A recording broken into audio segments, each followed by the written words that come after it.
Hello everyone, welcome back to my channel. I'm Ben, this is Books with Benghis Khan, and today I have for you my non-spoiler review of the Expanse book series, which I ended up loving to death.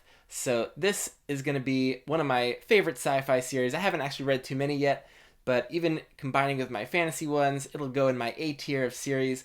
It was so satisfying, it ended so strongly. The last 5 books just were great.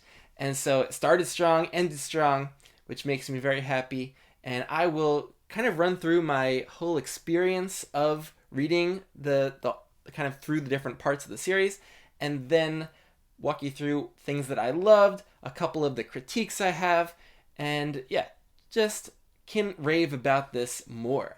So I had actually watched the first 3 seasons and a little bit of season 4 of the show a bunch of years back, and I really liked the first 3 seasons, but I just kind of flamed out somewhere in season 4. It just didn't hold my interest anymore.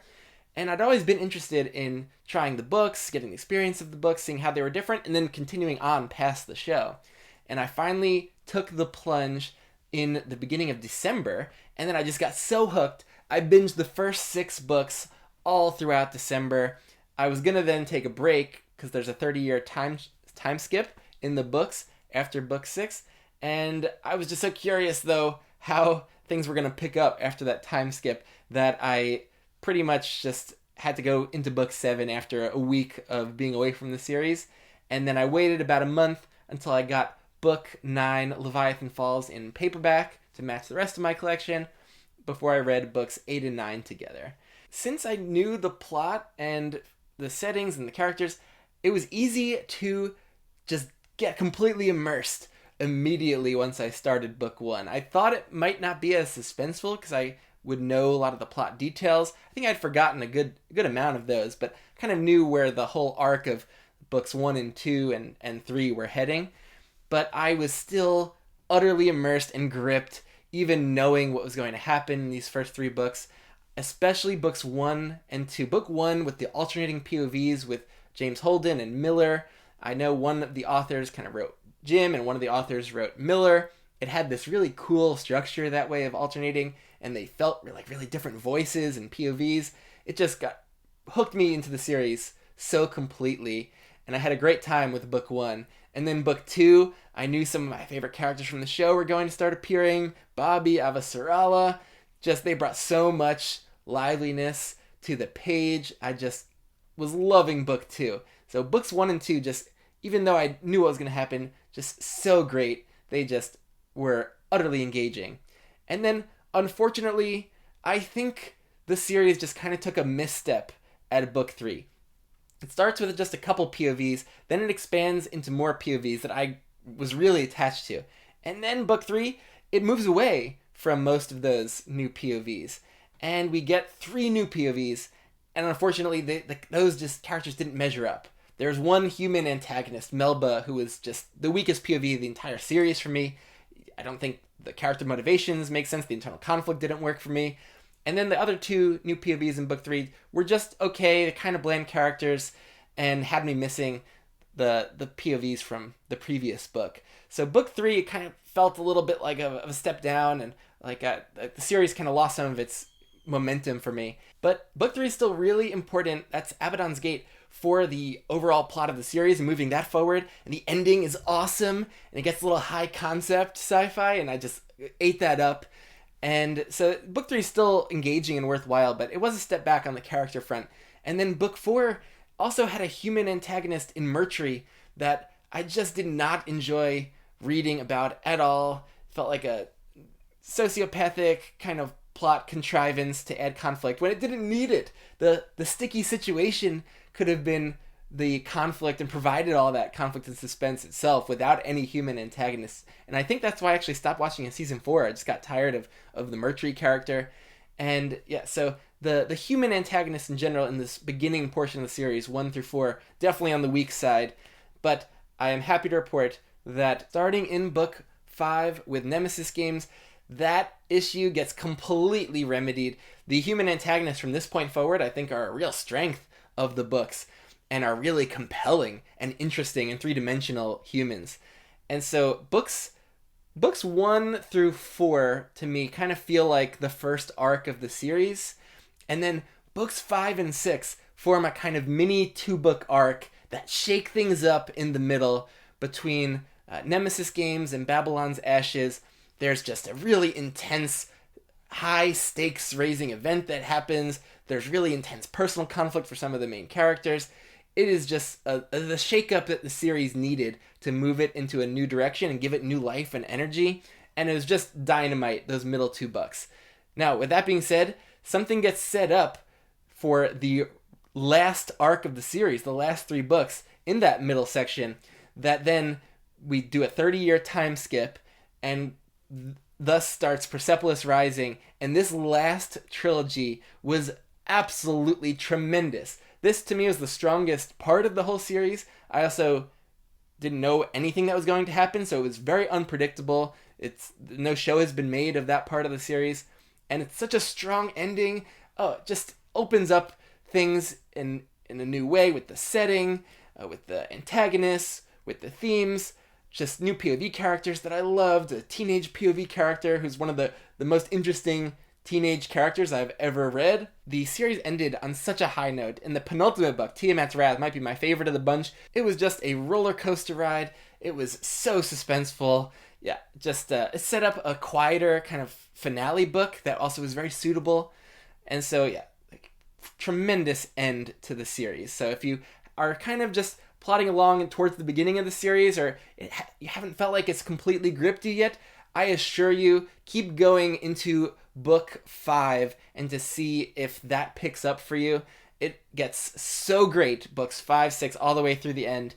You will be in for a treat. And also, one of the cool things about the series is that there are these short stories. They might be long enough to be called novelettes, maybe some novellas, but a lot of them are in the 60-page range. There's only about, I think, 7 of them that exist, and they're collected in the Memories Legion collection, and they were published kind of throughout the series. And so if you read them in pub order, it works out great.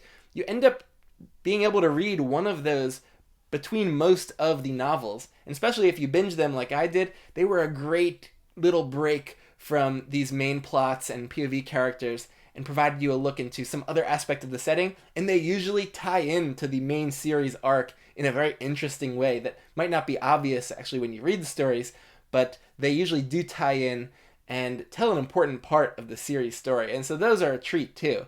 And even beyond all these 10 books that are here, the series is going to continue to expand with the graphic novel Kickstarter that's happening right now.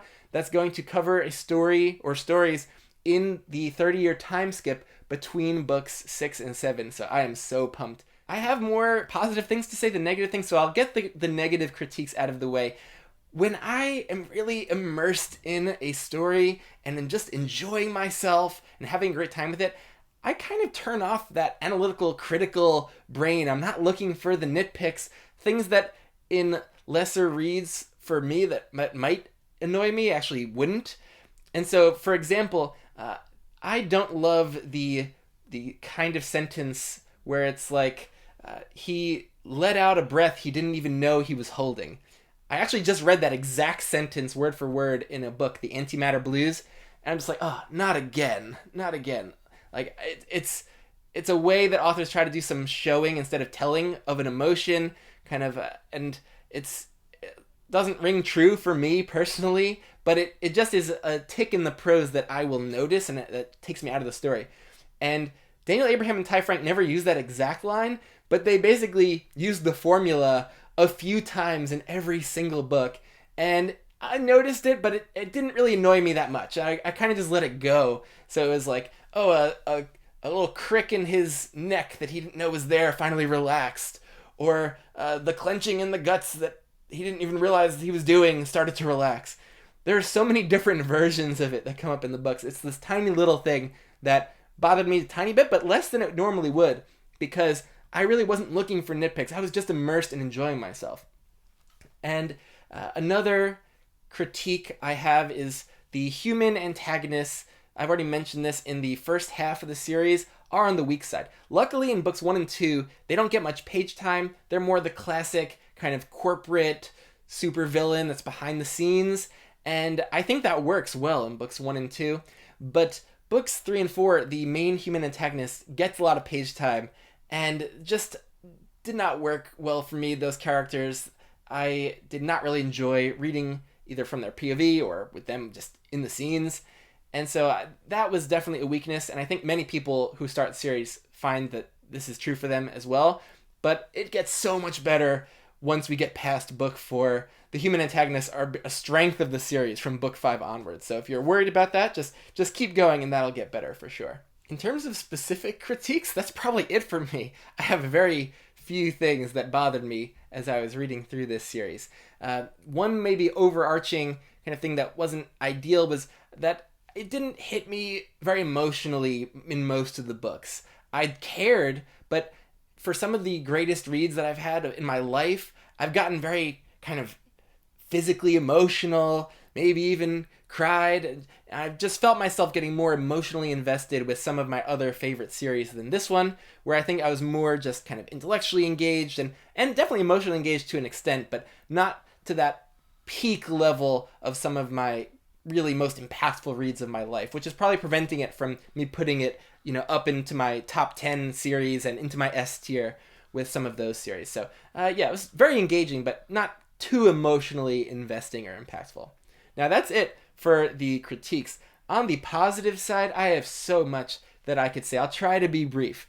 Now, I think the individual books are plotted really well. There's mystery, there's suspense, there's usually a satisfying arc within each book, and then series-wide plotting. Things that are important in book 9 are all the way, back happening in book 1 and 2. They're things that are happening in all the books are important for the whole series-wide arc, and characters and their actions have ramifications that span into the future of this series, and just the plotting really worked well for me. Another positive would be the character work. There's so many vivid three-dimensional characters here, both the POV characters and also side characters that don't get POVs, that are often harder to bring to life.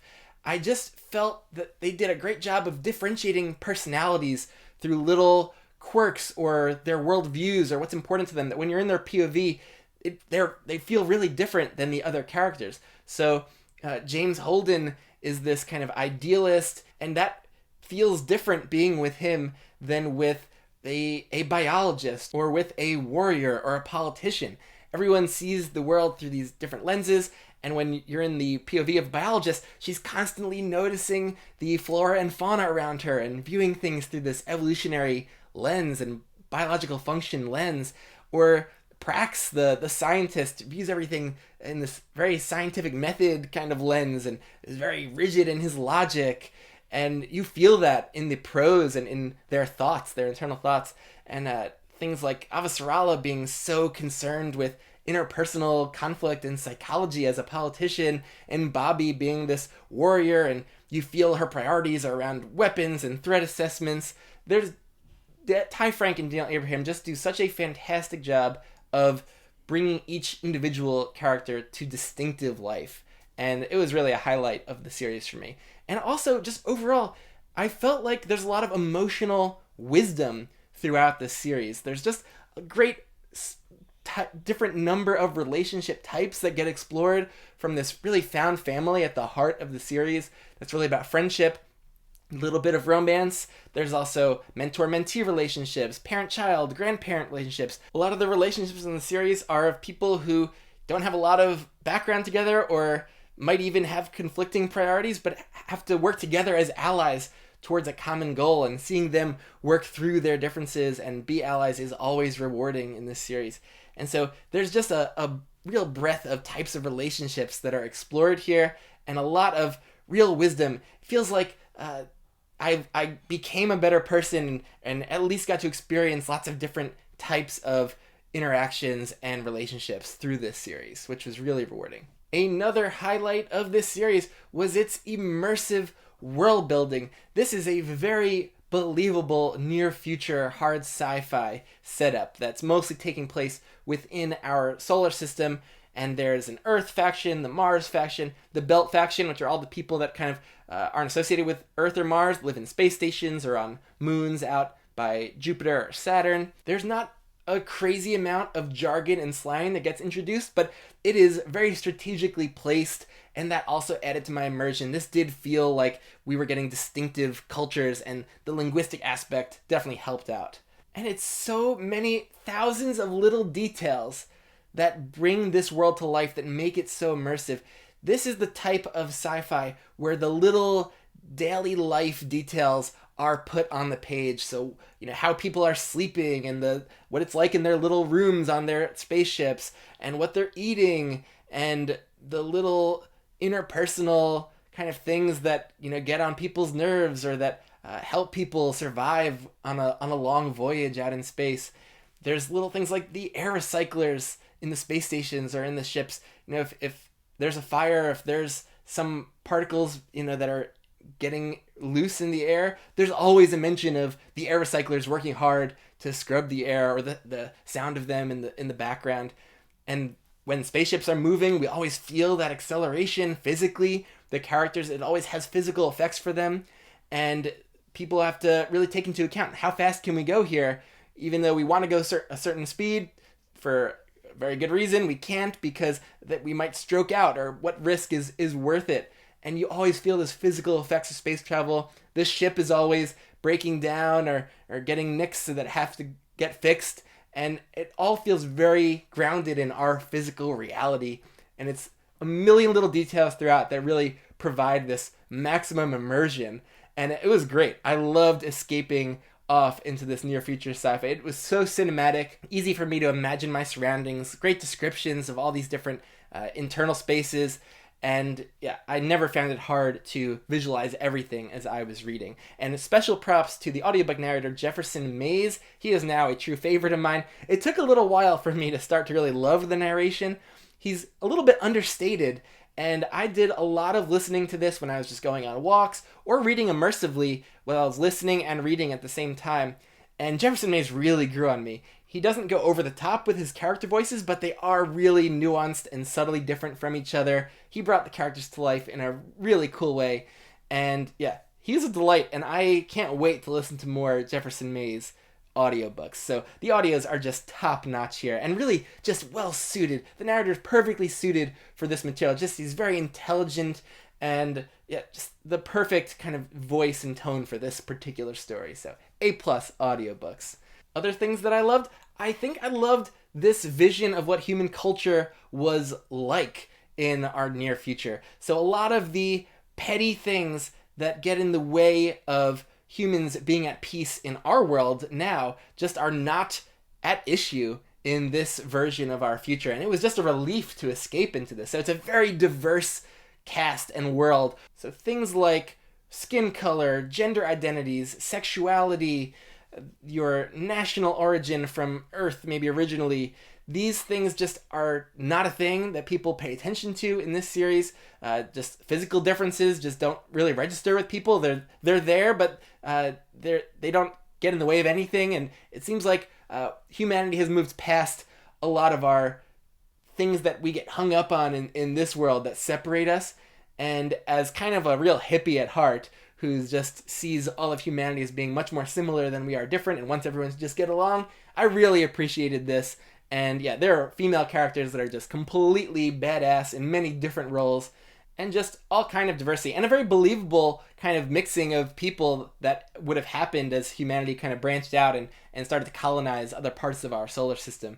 So while that is all well and good, there is more of a focus on these other aspects of humanity that are, I think, deeper into the human psyche that cause conflict. And there's a really interesting thematic exploration of these things like personal greed and lust for power. There is still tribalism, even if it's just on a larger scale. Instead of individual countries, it's about the Earth as a faction, or Mars, or the Belt as an oppressed kind of group. And so there is still tribalism, and a major theme that gets interrogated is it possible for humanity as an overarching civilization to be at peace with itself? How do we work through all of our messy differences and little points of conflict to actually have harmony and not destroy ourselves?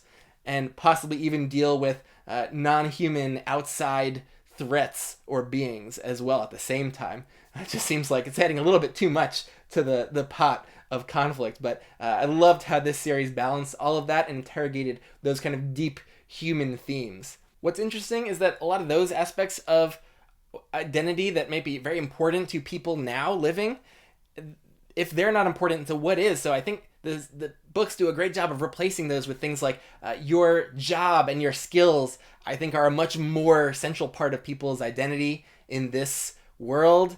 And then other things like how you relate to others, your overarching kind of personality. Are you more of a warrior type, a peacemaker, an idealist, a pragmatist? There are these kind of core personality traits that I think are that characters might have that are very important parts of their identity and that they're trying to work through or change or develop. But other things like, your skills are much more important, what you can bring to a ship crew or a colony out in space that, has to be very concerned with its basic survival. And so, yeah, it's just interesting to be in a situation with a very different kind of personal priorities like that. So that about wraps up all of my thoughts on the Expanse series. I can't wait to eventually reread these or listen to the audiobooks again at some point when maybe some of the details have faded. It's just going to be a comforting, good time being immersed back in this series that I love so much. Just engaging characters, such an engaging, overarching plot, along with very suspenseful, tense individual book plots. Some of my favorite books individually might have been Tiamat's Wrath, probably the last book, Leviathan Falls, maybe the first book, Leviathan Wakes, the second book, Caliban's War, and probably Nemesis Games and Babylon's Ashes and Persepolis Rising. Just loved all of these books. But if you're getting stuck in that book 3 to 4 area, Abaddon's Gate and Cibola Burn, I think that's by far the weakest section of the series and just gets so much more gripping in many ways as you keep going. So yeah, there's my overall experience of the series. Let me know what your experience has been. Where are you in the series if you're somewhere in this long arc? And love to hear your thoughts. I'll see you later.